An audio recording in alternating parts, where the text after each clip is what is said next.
Suami orang kaya sedang makan. Di belakangnya, ada dua orang perampok si kurus dan si gemuk.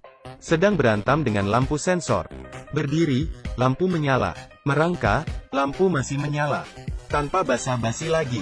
Dengan cara lain, si gemuk pergi ke depan pintu dan membunyikan bel untuk mengalih perhatian suami itu. Si kurus mengambil kesempatan untuk menyelinap masuk. Dia bersenjata lengkap. Tiba-tiba, telepon berdering. Itu SMS si gemuk. Dengan santai dia bertanya, "Kamu sudah masuk?" Si kurus pun membalasnya, dengan sebuah yes. Dia memeriksa situasi sekitar, dan mulai maju. Dengan sangat hati-hati. Tiba-tiba, telepon berdering lagi. Masih si gemuk. "Telepon sudah kamu silen?" Si kurus pun sedikit emosi, dan menekan tombol dengan keras. Dia balas, "Tidak." Kemudian dia terus maju. Saat dia mau beraksi, teleponnya berdering lagi. Masih si gemuk. Dia mengajarin cara setting silent. Si kurus emosi hingga ingin membunuhnya. Dia langsung ke depan rumah.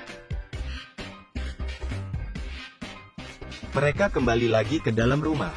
Suami itu malah menghilang. Mereka mengikuti baunya, datang ke toilet. Kemudian mereka mencium lagi, buang air besar. Sudah ada kesempatan.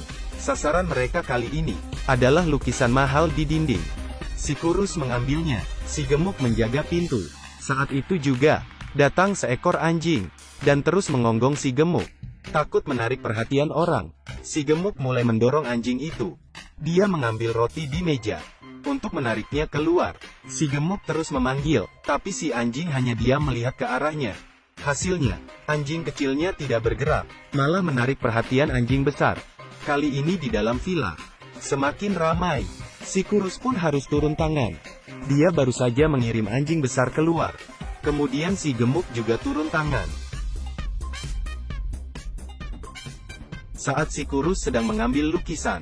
Saat itu juga, istri orang kaya keluar dari kamar. Si kurus segera bersembunyi. Dia mengambil batu kecil, untuk memberitahu si gemuk. Tapi si gemuk terlalu santai. Dia tidak menyadarinya. Ketika dia menyadarinya, dia pun emosi. "Siapa suruh kamu lemparin saya? Kalau ada hal bilang saja." Saat dia melihat wanita di sofa, mereka segera bersembunyi di belakang sofa. Di sisi lain, kedua orang kaya itu bertengkar karena remote TV. Dari sofa bertengkar hingga ke kolam renang. Manfaatkan waktu pertengkaran kedua orang. Kedua pencuri segera beraksi. Akhirnya mereka mendapatkan lukisan itu. Dan juga membuat lukisan pengganti. Dengan kertas tisu. Tapi saat mereka ingin kabur, lukisan diinjak oleh seseorang. Itu istri orang kaya. Kebetulan pengasuh mengambil lukisan itu. Si gemuk pun mengejarnya.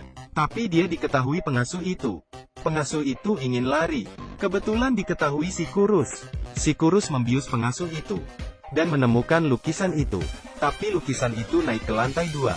Diambil oleh istri orang kaya yang ingin melarikan diri dari rumah. Dan dikemas ke dalam tas. Dan juga dikunci. Si kurus pun mulai emosi. Untungnya istri itu sedang mandi. Saat dia buka baju, kesempatan lagi. Si kurus mencoba mengambil kunci. Tapi dia melihat sekedip mata. Membuat dia terkejut. Rupanya istri itu adalah cowok. Kali ini dia sudah tidak mengambil kunci itu. Dia langsung membawa tasnya. Saat si istri itu habis mandi, mendengar suami memanggilnya, istri pun turun ke bawah. Keduanya bermesraan. Ketika memasuki suasana lebih hangat, suami langsung mengeluarkan pistol.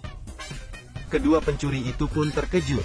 Mereka tidak menduga pria itu lumayan sadis. Mereka terdiam di tengah tangga. Suasana menjadi buruk. Kemudian, bel pintu berdering. Kedua pencuri segera bersembunyi. Di luar pintu adalah seorang pria tuli, menawarkan jasa pembersihan. Kebetulan, suami menyembunyikan istrinya. Saat pria bisu akan membersihkan ruangan, tiba-tiba dia melihat bagasi yang tergantung di luar jendela. Saat dia menunjukkan itu, suami balik ke belakang, tapi tidak menemukan apapun. Kemudian dia memeriksa keluar, hanya melihat bagasi yang tergantung di atas. Tanpa sengaja, suami itu pun terbunuh. Kedua pencuri segera turun ke bawah. Bagasi itu pun rusak karena jatuh. Saat mereka mau beraksi, rupanya pria bisu itu juga datang untuk mencuri lukisan. Dia mengambil kertas tisu di dinding dan pergi. dan lukisan asli tenggelam di kolam renang. Setelah menonton ini, kolam renangnya di mana? Saya akan pergi mencarinya sekarang. Masih sempat tidak?